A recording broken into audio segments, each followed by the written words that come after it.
Good morning, everybody. This is the Movie Vault here with my mom. Hi, Mom. Say hi. Hello. Thanks for having me. Yep, we are here in the basement of my parents' house with the dog barking upstairs. But really, we're here for other reasons. Right now, Ben, we're in an energy crisis. Am I right? Oh yeah. And I'm not talking about fossil fuels or global warming or anything like that. Okay, that's all hosh posh. What I'm talking about is Christmas spirit. Oh. Yeah. Have you noticed the Christmas spirit is down this year? Yes, It's noticeably down. There is no snow outside in Ohio right now. No, it's gray. I don't know I just don't even think about it being Christmas time, you know? When I was a kid, it was like as soon as the clock hit midnight on Thanksgiving, it was like immediately all Christmas in my head for the next month. Yes. But nowadays it's like finals and then like all kinds of other stuff, and then you're like, oh wait, it's almost the 25th. What am I gonna do? It's like a panic and all that. Yeah. Well, every year less and less people believe in Santa Claus. True. And if you don't believe me, you can check the Clausometer. That's what we have, right? That's our scientific thing that we have. Anyway, that is what I have to say about that. It's a serious thing. But anyway, we have Mom here to review the film from 2003. Humbug. Can I say something real quick? What?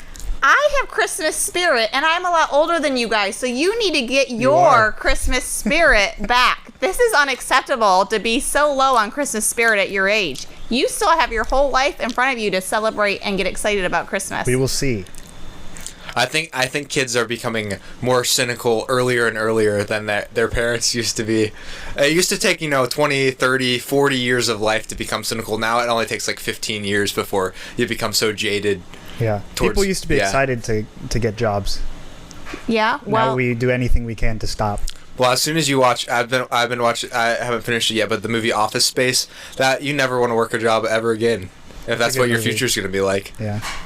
Listen, the Christmas spirit lives inside your heart, guys. Don't let the culture decide how you feel I'm pretty sure the culture made that up too. Listen, not only is my Christmas spirit live inside of me, but even so weird. How do you say it like that? Even as an older lady, I get still excited about Christmas. Okay. Even the Christmas morning, the lights, the excitement, leaving presents under the tree for my 4 grown kids. It's so exciting. Mm-hmm. Anyway, this is my older lady mom, Amy Lewald, on to review the film Elf. It's a 2003 American Christmas classic. Am I right, Ben? Does it actually say it's like a Christmas classic? No, it doesn't. Oh, I was gonna say. I was like, "What? I wonder what you have to do to like become a Christmas classic." No, I agree. I think it is a classic. I think most people watch this during the holidays. Yeah, this has got to be in the top 10 most watched Christmas films. Yeah. They actually list it as the American Christmas comedy. What about the Lampoons? Family Vacation. Probably a Christmas comedy as well. Yeah, and Home Alone. I'll put Home Alone. Is that not? Wouldn't call that a comedy necessarily. Maybe like little kid adventure. I guess it's kind of like a mix of drama and comedy. Sure. But anyway, it's directed by Jonathan Favreau, one of our favorites over here. Chef, Iron Man, Mandalorian. This guy's done a lot of great things. Basically, whatever he touches does pretty well, I think. Sure. No, I agree. And William Ferrell. No, he's not Ferrell. He is actually a great tall actor. I first knew him from The Office. And that's kind of that's like the worst way to introduce the actor to myself. You may know him from Adam McKay movies like Talladega Nights, Step Brothers, The Other Guys. Or the Lego Movie. But I am in the older generation, so you know where I know Will Ferrell? Wait. SNL? SNL. Oh, yeah. Guys, Saturday Night Live. That is where my generation knows Will Ferrell. So way before he did the Lego Movie and all of Saturday Night Live, we knew him from those skits and all the things that he brought on that. So when he came to Elf, it was just a kicker. We already knew him. He was like my brother. I feel like I often forget. It's interesting how like SNL was like a big deal. Huge deal back in, and that's how like most of these comedic actors in like the 80s and 90s and even into the 2000s. I guess you could still say sort of now, but I feel like it's not so much anymore. Have you and Zach ever seen at SNL? Oh, yeah. Yeah. I mean, I've definitely seen clips of Will Ferrell in SNL. Yeah. So it's very funny. It was a treat to stay up really late and watch SNL. I like Chris Farley. I've seen all his skits. Yeah. John Candy, SNL. Yeah, he's good too. The van down by the river skit. Did you ever see that one? Yes. Yeah, sounds good. He passed away though. Yeah. Rip. Yeah, rip. But Will Ferrell's still alive, so have no fear. I love Will Ferrell. Anyway, so a rundown of this movie. It's an elf who finds out that he has a dad. He's not actually an elf, but he's a human. Oh yeah. And Will Ferrell's the titular character. He goes into New York from Santa's workshop and does all these crazy things there, and it's like a fish out of water thing. So then eventually he finds his dad, and they don't hit it off right away because his dad's on the naughty list. He's very sad. Then eventually, within 10 minutes, they grow as characters and do a complete 180, and he eventually loves his family and everybody. It's a really good, fast character arc. Yeah, it is quick. It is. Yeah. There's a lot of development that happens off screen. Yeah, but I think there's like noticeable moments throughout the film where Buddy goes from being annoying to endearing, and that might be a little bit of growth on Buddy's part too, because his biggest fault is that he's like extremely naive. Although there were some things in rewatching this movie that I was like, I thought this movie was longer, but I think it's because of the amount of times I've seen it like on TV where there's commercials and stuff, and so it maybe makes it feel a little bit longer than it actually is. I thought specifically it felt short. Specifically in reference. No, she's saying it felt TV short. Was longer. Yeah, it felt longer, and I was surprised how short it was. I think specifically like, what's the love interest name? Jovi. Yep. I thought that relationship had there was a lot more like scenes.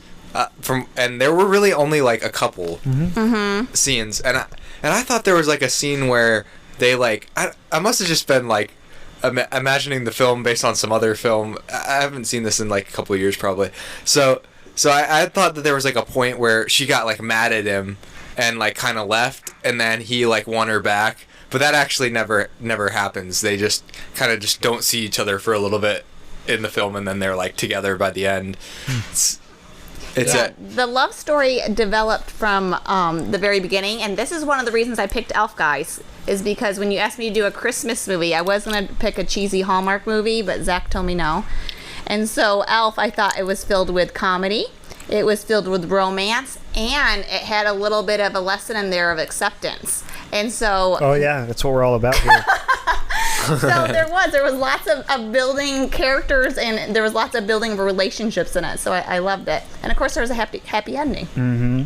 And the spirit of Christmas came alive right at the end, Zach. Mm-hmm. Yeah. Mm-hmm. It came alive, and if you were in Central Park, you got to see the sleigh go over your head. Even though the news guy, one of my notes was the news guy was kind of a jerk, to the reporter. To Charlotte, the reporter. I was like, geez. He's like, unlike you, we actually do real news here. He's like, I'm not sure whether in Buffalo they do real news stories, but in New York. And then the guy that he was interviewing is like, you have just such pretty eyes. The story tells from your eyes, and your mouth is so pretty too. I don't know. That stuck out to me. I have to see what that was. I don't remember just that random. part. Yeah. But yeah, it is an endearing movie. I agree. I think. Oh, thanks.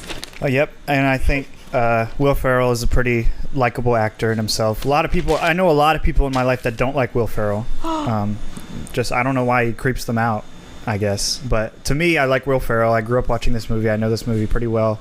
I did also think that it was shorter than I remembered, and that the character arcs weren't as fleshed out as I thought. But I imagine it in my mind. Like, I guess I had fan fiction in my mind of what was happening off screen. Like, but I didn't see any of that on the screen. I was like, oh yeah, I guess they didn't really do that, just like you said. Yeah, so, that's interesting. That's not a quality I normally see in movies. Like you almost think that you know scenes that are in the movie that aren't actually there. Like, is there any other movies you can think of that like do that to you? I don't know. It's kind of an interesting not really like thing that both of us experienced. That I don't know. Well, I woke up at 4:30 in the morning the other day to watch the whole movie, and I thought it was pretty short, but I walked away with a lot of Christmas spirit because I thought that it's a movie for every generation. And so I love it. It's short, it's to the point. Little kids can watch it. It's pretty clean. Your generation likes it because you think Will Ferrell's funny, and then I like it because it hits all the feels and all the relationships. Yep. It's sort of like somebody went into a corporate office and they were like, how can we maximize our profit on one movie? And they storyboarded something that was like that they had a character for that was in every age range. So they have the kid, they have Buddy the elf, and they have the older guy, and I guess his wife. Oh, what's his name? I'm terrible with names. Not Papa Elf. Walter Hobbs and Emily Hobbs. Oh yeah. So then you have the three generations. That's like the classic, like how the formula to attract a broad audience. You got to just pull everyone in with the different characters. Of course, having a kid that's likable is like, I mean, that was the Home Alone like thing. Like if you can get a kid who's like pretty good at acting and it is like charming and endearing, like that's gonna be huge. Like everyone loves that. I'm not sure that trying to figure out Michael was quite endearing to the level that Macaulay Culkin was in Home Alone, but he was serviceable enough to add to the movie, I think. And that's brother? That scene where the younger brother, and that scene where the snowball fight scene, that was the first scene I ever watched from Elf, because my grandpa would actually he would be like, here, come over to the computer, and he'd pull up YouTube and he'd like show me the scene, just the snowball scene from Elf. That's kind of a funny memory. Your grandpa watched it. That's awesome. Yeah. Did you know? I have a fun fact. Did you know Jim Carrey? Did you know that Jim Carrey was supposed to be? No, really? Yeah. I could see him doing it. Yeah, but I don't know what happened. You'll have to figure out the background of that. But he did not obviously pan out. But I can't see anybody else but Will Ferrell playing this part. I've heard Will Ferrell, this could be just rumors, I don't know if this is true, but he was like really anxious about this movie, like what it would do to his career. Oh. And like, so it's sort of a risk for him, because it's like probably a little goofier and like compared to SNL maybe. Not that you can really call SNL serious, but this movie is like really really go poorly if it's not executed well, which I think they executed it pretty well. So it turned out great for his career, but I think he was worried that it maybe would go the opposite direction. Like if it doesn't pan out, maybe he doesn't really have a movie career after this. I think he was nervous. Here's a few other fun facts I did in my homework, guys. Is it was a very low budget film. And so in the beginning, they did start off in, let me see, they started off in New York, and because they didn't have a lot of different options, they said that they wanted the real life feeling of New York and the energy that goes on there. So they threw Will Ferrell out in the street, and they just wanted that real energy. So those actors that you see in the streets are real people. They're not actors. And the guy in the beginning, do you remember the bigger Santa in the red Santa suit?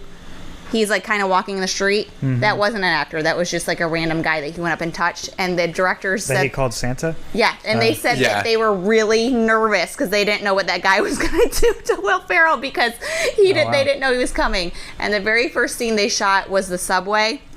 And it was a real subway. And the director was super, super nervous because they just didn't know what to expect. And so it was so low budget that they had to move from New York to Canada. Vancouver, because it's a lot cheaper to film there, and they ended up doing the rest of the movie on the ice rink. Wait, I thought that wasn't in Rockefeller Center? So the rest of the movie, after the scenes in the beginning, they built a whole set on the ice rink in Vancouver. On the ice rink. On the ice rink, yeah. There wasn't the scene where they were ice skating? No. Okay. Mm-mm. Okay. Yeah. Interesting. Yeah, I guess that makes sense. Like, nobody involved in this was like at this point was like somebody who would like carry something. Like Jon Favreau wasn't, and Will Ferrell wasn't, and I guess Bob Newhart wasn't. He's sort of the legacy cast, like, of the movie. I don't know. It's a little bit bigger than a cameo, but he's really only in there at the start and the end. Yeah. So wasn't like a big thing for him to be in there. A little cameo from the snowman from Rudolph. Yeah. Which was interesting. That was one thing. I hadn't really seen the start or the end of this movie, so. Yeah, I mean, the budget was $33 million. It made $225 million. So, good financial investment for the studio. I would say so. And launched the career of all these people, sort of. I mean, some of them were like halfway. I mean, maybe the movie career of a lot of these people. Yeah. for sure. Do you have any other facts? Yeah, I do. So let's see. You will know these terminology more because you guys are all into these films and the movies and stuff. But they said they use all the shots in the beginning with the animated characters. They took it from the things that they had in 1964. So they were actually really nervous how when you mentioned Rudolph and all those animated characters in the beginning, they were taking something and not trying to reinvent the wheel, but just making it. But the shots took a lot longer because they were using the same concepts back then. So they were actually nervous then too because it was taking them really long because they actually started the film in 2002, but it was getting stretched out and too long that in 2003 is kind of when they kicked off. Interesting. Yeah, that's kind of all my fun facts. It's something called forced perspective. When you guys see the elves in there, they said that the elves are 10 feet away from the actual Will Buddy the elf really? because he's so big. And so it's every scene, those people are 10 feet away, so it just makes them look obviously That's smaller. like Lord of the Rings. Yeah. For the hobbits, that's kind of what they do. You know the part where Will Ferrell sits on his lap? Yeah. Well, yeah, how'd they do Papa that? Elf. There was a little kid on a diving board that laid straight back, and then Will Ferrell sat on his legs, and then Papa Elf was 10 feet away. Wow. Wait, really? Yeah. I wouldn't have expected that that's how they did it. Yeah. But I'm not sure how else they would have done it. Like, that makes sense, but I don't know how it's that surprising. works. I still can't figure out how that works. Yeah, I guess that's why they pay people other than me to come up with this stuff. And Be I like, may have been wrong on the 10 feet, so don't quote me on that, but he was feet away from Will Ferrell. The kid was on the diving board, laying back, and then Will Ferrell sat on his legs on top of the legs on the diving board. Oh, well, that's kind of weird. It's like a kid's legs. It is weird. It is very weird. Yeah. Well, I think the creativity in this movie is good, but it's not surprising because Jon Favreau, obviously, like you said, everything he touches turns to gold. But I do think Jon Favreau making this movie for all generations is a common theme that followed in his projects following this. We're talking about, starting off the Marvel universe and then picking up back in the Star Wars universe. I think he made those both of those projects for all generations. And I think that's what he's pretty good at. It's particularly in this, like you said, typically American sitcoms have all ages within like a family structure. That's why the sitcoms are usually a family, and it can attract a lot of different types of demographics. But in this, you can see that with just like the comedy levels. Some of the comedy was really like stupid and for little kids, and some of it was like a little bit more like actually funny where I laughed. Whereas actually it takes a creative writer to write it. So it does follow in that as well. For all different ages, and then the acting was pretty solid for a comedy movie. It was pretty solid. That's pretty much it. What I think. I don't really know. Like, this movie is like really at the heart of it. There's not many details to this movie. It's just like a very like a skeleton, but like it's a cool skeleton, but there's no flesh or bones on it. That I think. Really? Yeah. I think there's plenty of dynamics to talk about, Zach. Okay. You want me to start with one? Sure. Okay. Do you think that it's funny that it started off in an orphanage? Did you see the poor little baby just crying in the crib? That's how the movie started off. So when I started watching the movie way back in whenever, I don't even know what year I watched 1970. it. I wasn't expecting to... 1970... It was 2000... Real funny. Are you saying I'm an old No, Zach? you said old lady, first of all. Second of all, I'm 1980s when you're born? Never mind, 1980.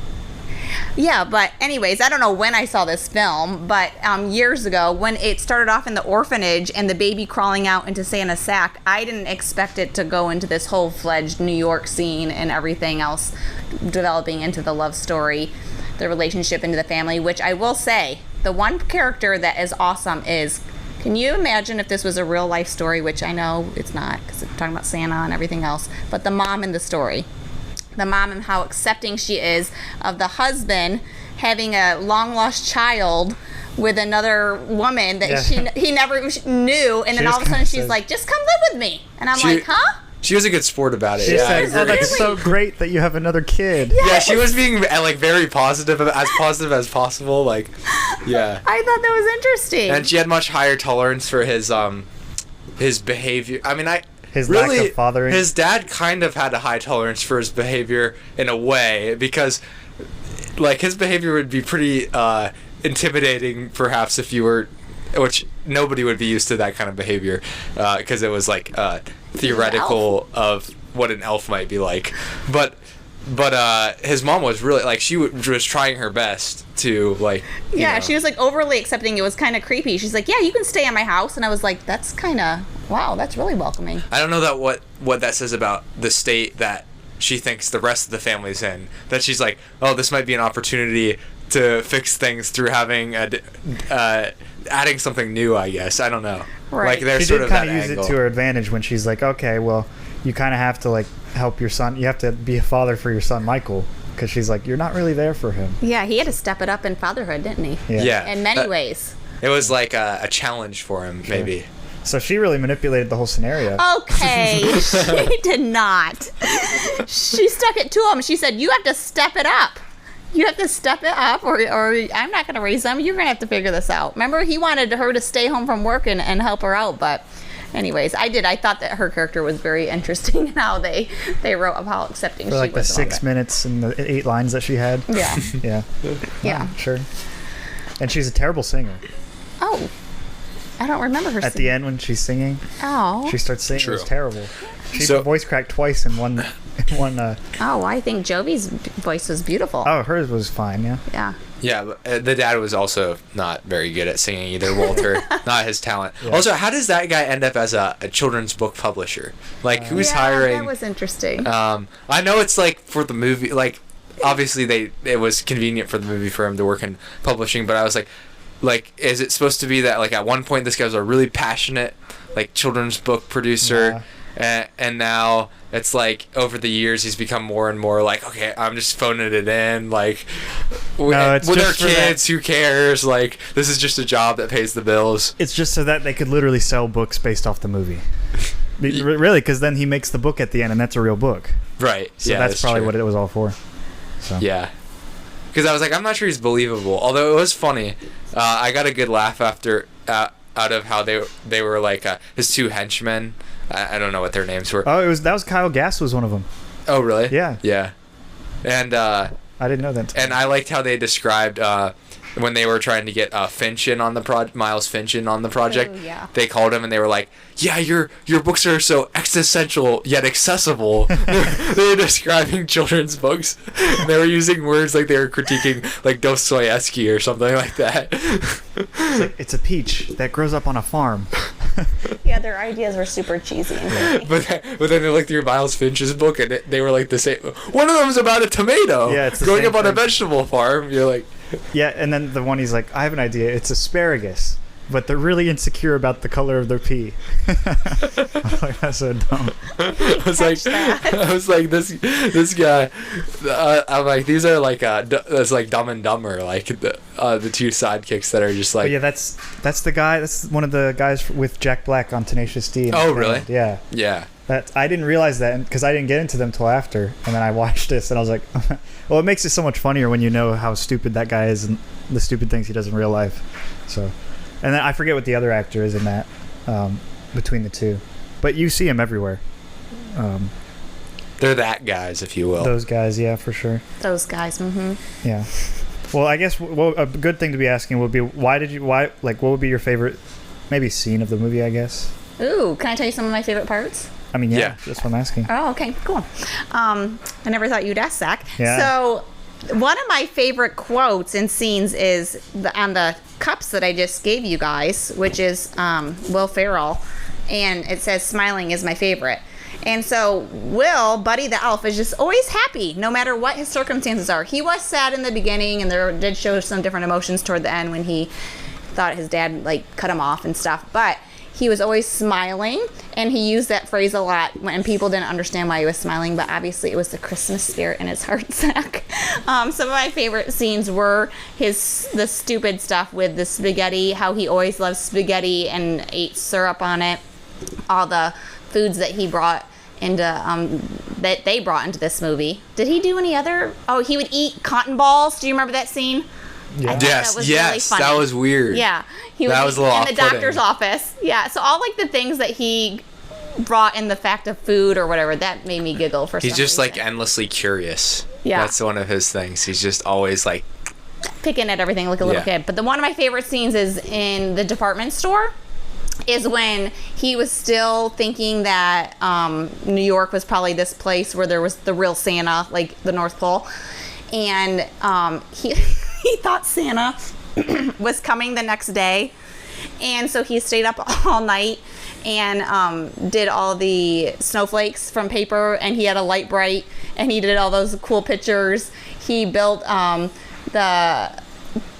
kind of tower with Legos. I think he built the Empire State Building. The Empire State Building with Legos. Yeah. Anyways, he did it all night, but it was so obviously creative and awesome. And when people woke up in the morning, what was the department manager guy's name? I can't remember. I don't know. A lot of these people, I don't know that they actually but like you know name. Who I'm talking about? Yeah, the Gimbals manager. Okay, the Gimbals manager. He was so funny because when he came up, he was like, somebody's after my job. And he gave him a walkie-talkie, and he was like, let me know if you get word, or whatever he said. But it made me laugh so hard because they didn't know that Buddy the Elf did it. But bless his heart, he did all that hard work. Yeah, my biggest laugh in the whole movie was probably when he gets upset about the fake Santa, and then they're just like wrestling, and then the fake Santa is just like, as soon as he like smashes the Empire State Building. I don't know why I find that so funny, but that was hilarious to me. Maybe it's because it was like all that hard work, and then it's just like he's just like hitting it, and all of the kids are just like probably traumatized for the rest of their life, which is hilarious, right? No, I'm just kidding. That's not very funny, but yeah, that one's good. I think my favorite is when Buddy would like ask his dad to like do things that are super weird. Like he'd be like, I thought we could make gingerbread houses and eat cookie dough and go ice skating and maybe even hold hands. Or he'd be like, okay, let's do this, and then let's cuddle. Yeah. And it'd be like, that's it, just not cuddle and do anything, just cuddle. Yeah. Oh, he called him in for a bedtime tuck-in the first night he stayed at their house. Yeah. That's true too. And remember, he sent him that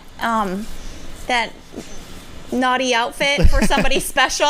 The naughty outfit, yeah. Yeah, for someone special. The lingerie. Yeah, he sent it to his office, which that was funny too when he went in and he did a sing-a-gram, and he's like, I love you, and he just kept on going on. He's like, and I'm your son, or whatever he said, and it was just like this random telegram that he made up.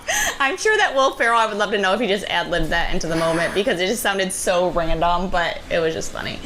Yeah, no, that's good. And I think it was funny, like, how you expect him to maybe be able to, like, come up with something really clever because he's an elf, but it's just like not good at all. And he's just like trying to say what he wants to say in the form of singing, and it's kind of terrible. I'm in a store. I love you. Oh, and then another one, it has to do with coffee. And I know you two like coffee, but I love that because everywhere in New York, I've been in New York before, it will say world's famous coffee or famous cup of coffee. And when he went into his first coffee store, it said world's famous coffee. And that was the first place he took Jovi on a date. And remember, he blindfolded her, and she was probably so excited to be on her first date with him. And he was so excited because he thought it was the world's famous cup of coffee, our best coffee. And she goes, what did she say? She's like, it tastes like a crappy cup of coffee. Tastes like a crappy cup of coffee. And he took off the blindfold, and she's like, that's because it is the world's crappiest cup of coffee, or whatever. Yeah. Anyways, it was funny. No, I mean, there are a lot of funny moments in the movie. The fish out of water comedy helps a lot. I think there's a little the more uncomfortable you got, the better it was. Like when he eats gum off the street, or when he's in the mailroom, you know. Yeah, they definitely went for the like kind of humor that's like, oh, like I'm kind of cringing. This would give me secondhand embarrassment, like a lot of the time, because that's what being a fish out of water would be like. Sure. Like, for everyone else, because the person who's the fish out of water doesn't necessarily know that they're being embarrassing. It's everyone else who sees it. Yeah. I think another thing is they do have somewhat of a storyline like right at the end of the movie, where Santa's sleigh isn't functioning properly, and it's because people aren't believing, you know. Which I have a question before you move on, because this kind of goes back to Buddy always being happy. So there's a scene after Buddy's dad tells him to get out of his life, where get out of my life, where Buddy is walking on a bridge. Oh yeah. And so my question was, is Buddy contemplating suicide at this point? No. I don't know, but It's just a bridge. So sad. But then Santa comes and then you never know, like you never get. I don't think Buddy knows what suicide is. Yeah, I was gonna Probably say, not. He's just so happy. He's only known the North Pole. That's true. He probably doesn't know what it is. I was reading that Jon Favreau, when he first got the script, he didn't really like it because it was a much darker storyline. So maybe a leftover element. Okay. From the script. You just forgot to take that one out. I don't know. The bridge, it just felt a little ominous for like 1 second, and then it snapped out of it. He said the first place he goes is a bridge. Yeah. I mean, I would be concerned if it were real life. Like, don't go there. No, that's true. Yeah, I agree. But the storyline itself was, I mean, I thought it fit well. Just the way that the way to fix the problem was to sing and believe, which are like the two things that were started at the beginning of the movie. So it was good, and then Jovi gets her moment of singing and stuff like that. And then the Central Park Rangers being the antagonists, that's a little weird. That was like that was the only thing that like didn't really make sense. They tried to like kind of maybe it wasn't the only thing that didn't really make sense, but they really tried to like shoehorn that in there so that they could have an antagonist, because they hadn't really built anybody up as like being a true antagonist in the whole movie. So it was like they had to have one. But then they needed to make him redeemed. So right. Maybe Miles, I don't know, there's some mildly annoying characters like the boss and Miles Finch, but true. The angry boss, or what is that? Who is the angry elf? Is that Miles? That was Miles Finch. Miles Finch, which is Peter Dinklage, the actor. Oh, I do like that scene too, where he calls him an angry elf, and then he was like, "Say it one more time." But Buddy, the elf, really thought he was an elf. Like, yeah, he really did. He really thought he was an elf, so he wasn't trying to be anything but like, you're an elf. So that was hilarious when he attacked him across the conference table. He didn't know about like little people who were humans but weren't elves, right? And or anything. I imagine he didn't have a big background in any sort of knowledge of human medicine or anything like that. He's no anthropologist either. No. Yeah.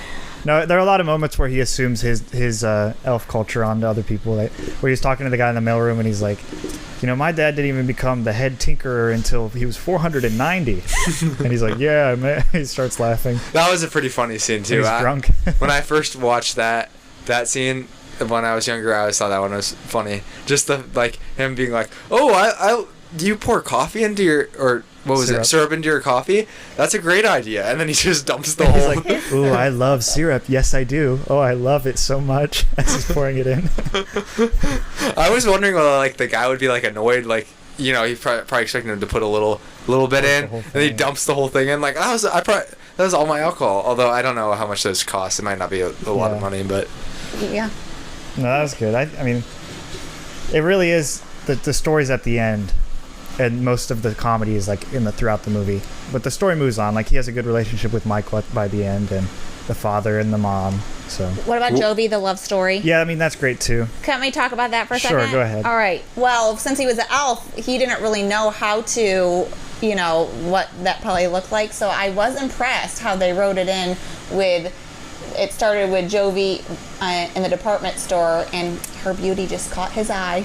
But the next day, I thought it was hilarious when he was in the shower. Yeah, that scene was uncomfortable, yeah. And he didn't know the boundaries, and she was singing, Baby It's Cold Outside, and then he just joins.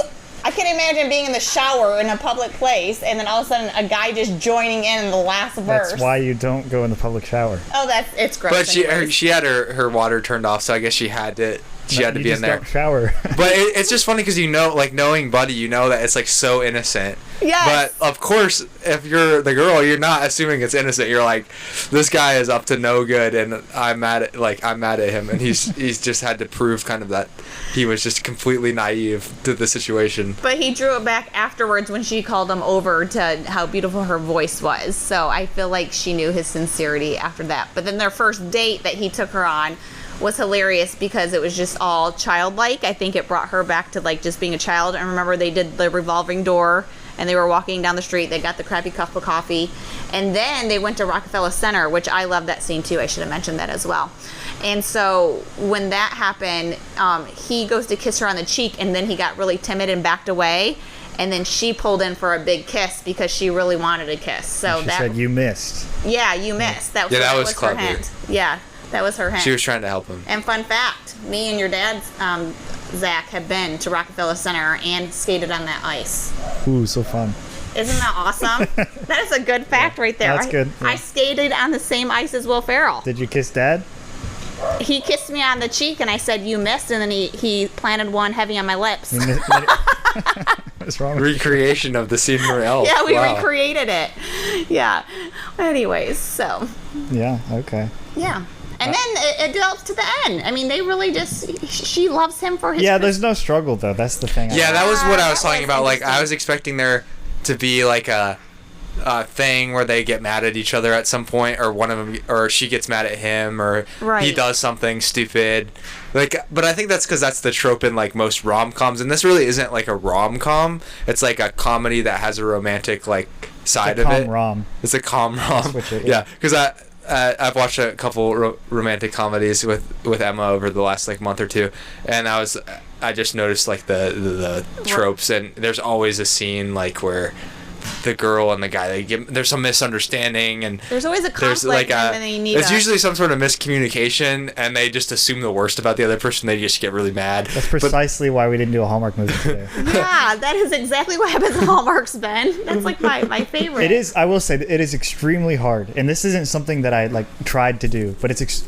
I wish that I could watch Hallmark movies and have a good time, but I literally can't at this point, like physically, just because I've seen so many other greater movies to that, and then I see movie structures because I've taken film classes too, and I can't help. I have this framework in my head that I can't unsee things if they're made in a crappy way. So when I watch a Hallmark movie, I can't undo the frameworks in my head, and I automatically just get disgusted by it. Wow, that's very hurtful. Yeah, I mean for Hallmark, not to you. Yes, but Hallmark movies are just a clean, fun way They're of... not really clean sometimes. Well, I watch the clean ones. Okay. I love Hallmark movies, but even with this one, with the ending, I do think it's funny because they kind of just went on that date and quote unquote, you could tell they liked each other. But the very last scene is when the Christmas spirit came back, and all he does is wave to her in the crowd. There was no any other interaction or kisses going on. Then they have a baby, so I mean, I don't know. It Exactly. jumps ahead. Yeah. She seemed to have something wrong with her though. Really? She did. You yeah. think? She seemed to not be totally there. Okay. Why? Because she was dependent on an elf to No, she just. I don't know. You think she was a little like? She seemed a little psychopathic. Just there wasn't enough emotion. Well, I feel like you just don't get enough time with her. I don't know. Like that was the thing that struck me is like, oh, this is really just quick, even quicker than the other arcs. But the one thing that I've been like thinking about this whole time is, so the main arc is between Buddy and his dad, right? Yes. Yeah. When is the turning point for his dad? That's like true. what is the moment? Because with Michael, it's the snowball scene, so it's like Oh, immediate. yeah. It's like I don't like this guy. He's weird. To this guy's the coolest guy ever in the entire world. Because Like he within defended me. Yeah. yeah, within like one scene. It was off screen. So he's in that business meeting with Miles Finch. Buddy comes in, ruins it. He says, "Get out of my life now." Buddy runs away. Michael sees that he runs away once he gets home. And then Michael right away, this is within 5 minutes, Michael goes to his dad and says, "Hey, you need to come." Buddy ran away. Then that's when he tells off his boss.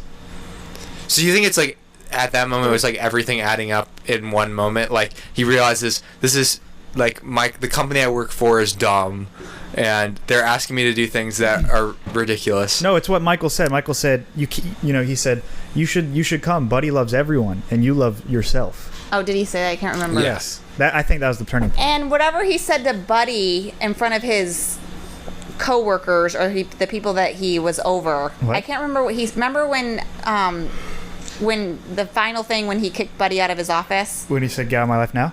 Get out of my life now. I don't think that there was a shocking look on everybody's face around him, and I think he realized what he really said. Did you remember their reaction after Yeah, he but said I that? feel like they weren't the best either. They were there on Christmas Eve, so. I mean, yeah, you're right. They That's probably true. were shocked. They were all ignoring their kids too. Yeah. That was sort of like so I'm gonna make this comparison. I don't know if this is a good comparison. Okay. But so this movie sort of reminded me of Planes, Trains, and Automobiles in a few elements, and so John Candy's character in Planes, Trains, and Automobiles is objectively a super annoying person that like you shouldn't like. But what is his trait that he has? He's so like human and likable, and he just draws everyone in, and he's like he unconditionally loves everyone regardless of like who they are, what their background is. But and that's the same thing with Buddy. Like he's so so annoying. Like, you shouldn't like this guy, but there's just like something that pulls you in. And so even but to a certain type of person, like the straight man in the movie, the person who's like serious and they're trying to make practical decisions, this they might be the one person who they don't really get pulled in by this like loving bug-eyed kind of cheerful person. And there's a scene in Planes, Trains, and Automobiles where Steve Martin's character Neil like really like digs in on Del, who's John Candy's character, and he doesn't stop. He just keeps going and going, and it's kind of like it's because he just something snapped and he's going off, like there's no like holding back at this point. And then like he sees how Del reacts to it, and like how hurt he is by what he said, even if what he said is like somewhat true, like, and then he's like, oh, and then you can sort of tell that at some point he's like, man, that was too much, I shouldn't have done that. I think that's kind of what happens here. He like overreacts like so much. He says things that he probably shouldn't have said because he's just kind of that ticking time bomb character, and then maybe he has a reflecting point that we don't see on screen where he reflects on his life and he's like, well, I guess I haven't really been there for my son who I have had, who has been in my life. And then he changes. And then the Christmas spirit takes over. Does that make any sense? That makes sense. That's a good comparison. Yeah, I think the characters in the movies and the rewatchability of the movies also kind of, I think Planes, Trains, and Automobiles is better, but they're both very rewatchable. Well, although it was short, this is our favorite runtime for a movie. I think True. It's pretty good. So, yeah, an hour and like 27 minutes or something like that. I was happy when I saw that. I was like, great, I'm not going to be up till like 1 a.m. So I was anyway. But so good choice, Mom. Yeah, good choice, Mom. I do have a really awkward question. What? Why didn't Buddy ever search for his mom? Because his mom's dead. Wait, what? Yes, she said at the beginning, Bob Newhart said, yes, your mom passed away, but your dad's still out there, but he's on the naughty list. Oh, I missed the whole passed away part. Buddy's just a real sexist. Well, I was just thinking, wow, we could come out with Buddy the Elf Part 2 and he goes and searches for his mom. No, we don't need an elf 2. Maybe there could be like a video, one where he like searches for his mom's grave. That could be like the darker version of the script. Or the mom has a kid and it's really his sibling. Or the mom comes back to life. Okay. She's resurrected. I'm sorry, and then there's like a love triangle, because like when Walter was looking at the picture, it was like longing, like he missed. I saw that too. I thought that was. So then he cheats on his new wife with his old wife. With his resurrected old wife. Yes. Oh my gosh. Okay. And it's a Halloween movie instead. And then Buddy gets mad and he like becomes a killer. Yeah. Oh no. Buddy the killer. Buddy the elf. Oh, he's a serial killer and he wears a mask. Because actually he wasn't nice at all this whole time. He was just a really good psychopath and he was hiding it. And you find out that Joey's been killed like as soon as they had that kid. Okay, this could turn for the worst. And Bob Newhart's been training him. Bob Newhart was the real like. And they planned to kill Santa. Okay. Yeah. And they do. And then Christmas is actually like, and then there's no presents all of a sudden. Yeah. Okay, that is the one big plot hole though. Like seriously. Christmas. Okay. Like, how is there a Santa in this universe? The parents would know that all these presents are just showing up. For sure. Like, how do the parents not believe in Santa? Maybe Santa doesn't go to the places where the parents already buy the presents. That's what I rationalized as a kid. Because I thought this when I was little. Okay. Oh, that kind of makes sense, yeah. I always thought that Santa's like, oh, less work for me. Yeah. Yeah. But they somehow had to believe in Santa because all of their gifts were in that book. Remember No, but listen. There were like 12 elves in that room making a certain toy, right?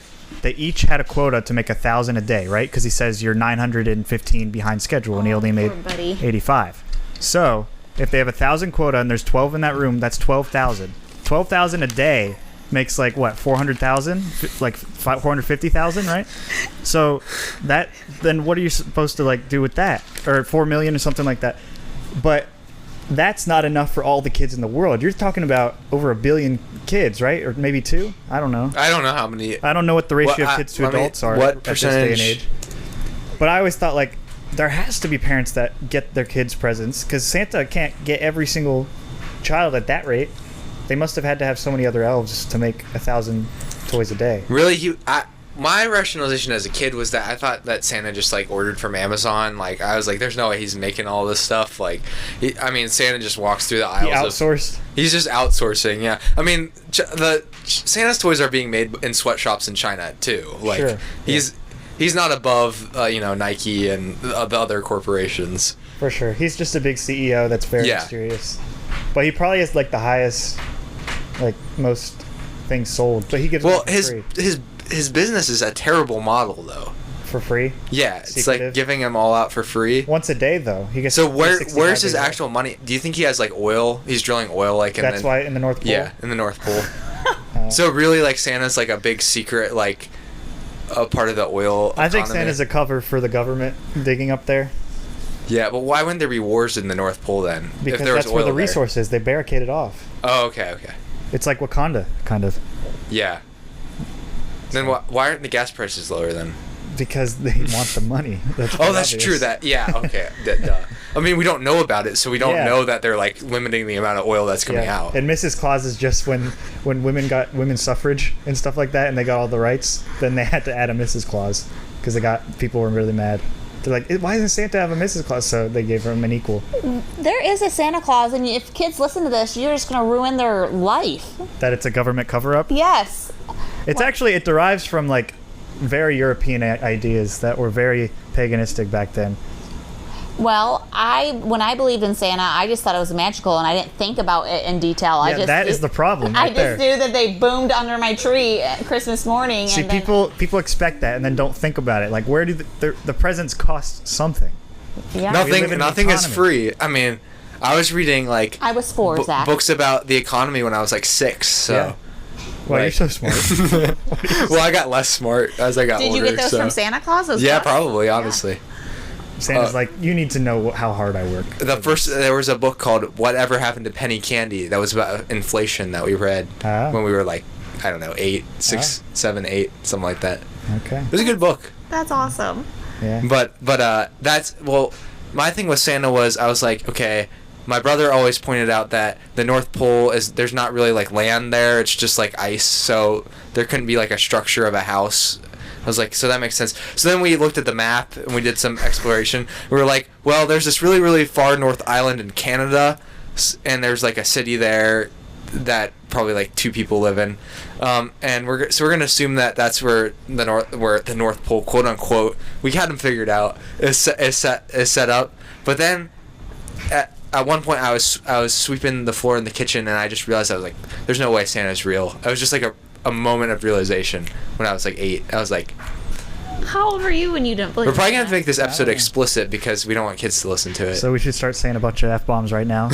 No, not even close. Well, that'll end us up. Not even frickin'? We'll be on the. But with the elf, that wasn't the focus. I mean, obviously it ended with Santa because he was the elf, but that wasn't the focus. It was more about the relationship. Well, yeah, we know. We just wanted to see how it would be real.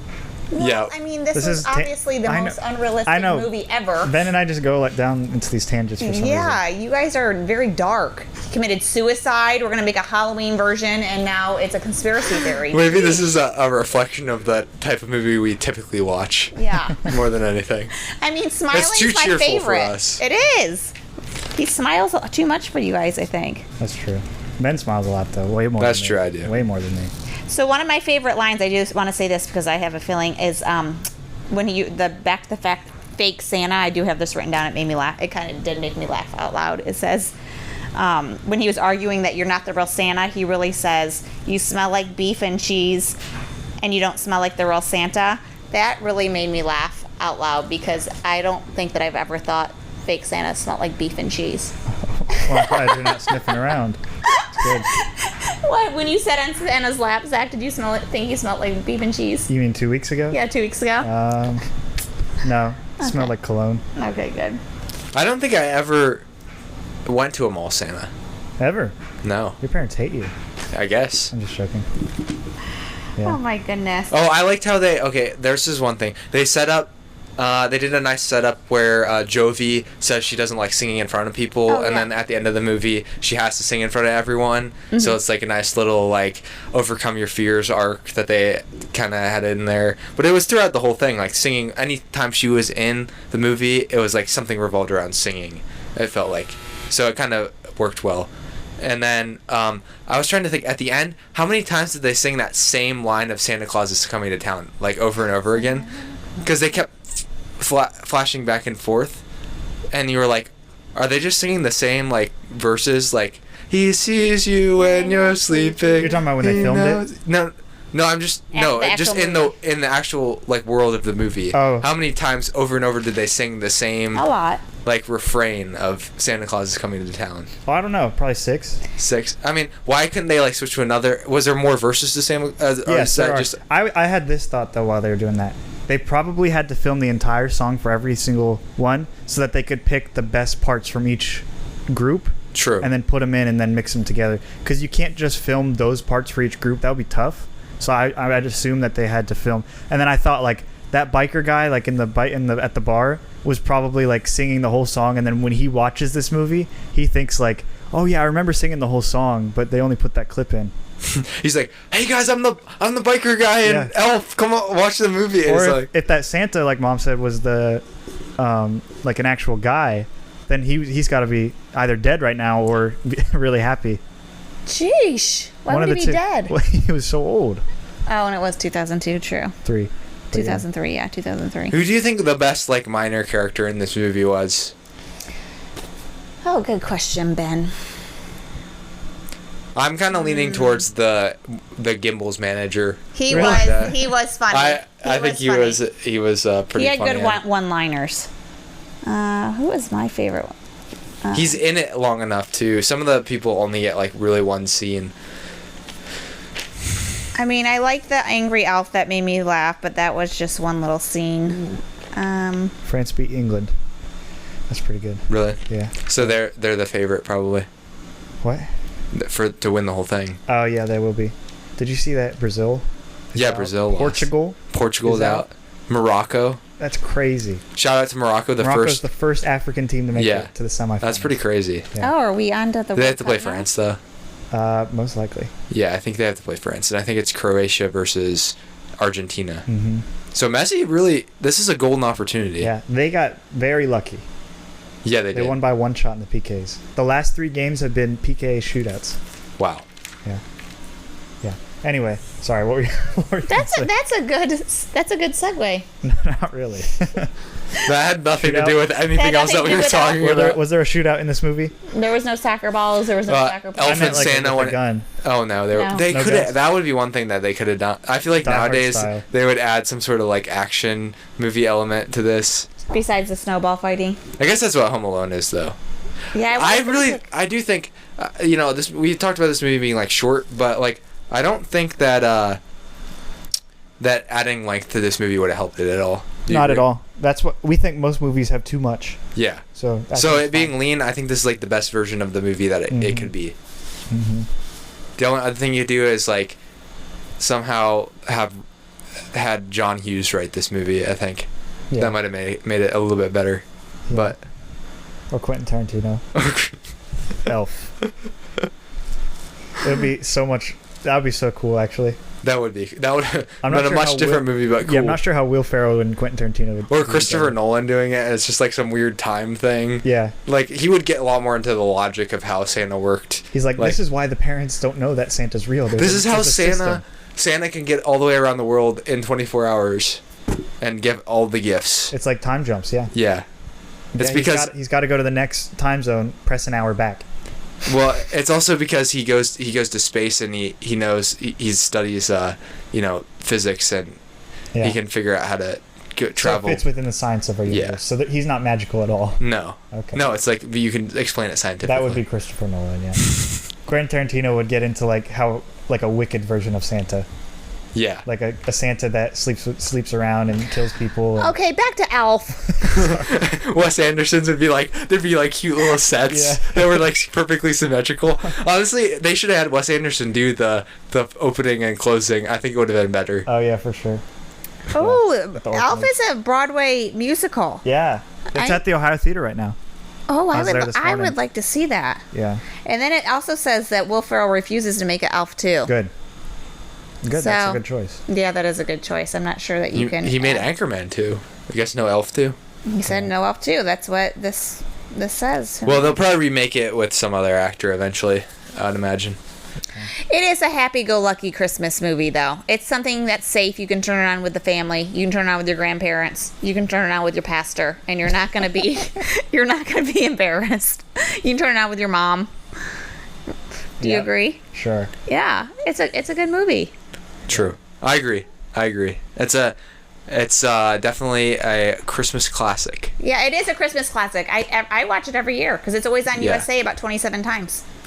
What is your favorite Christmas? Is this your favorite Christmas movie, or is there one that you would rank higher? Oh no, I would. Yeah.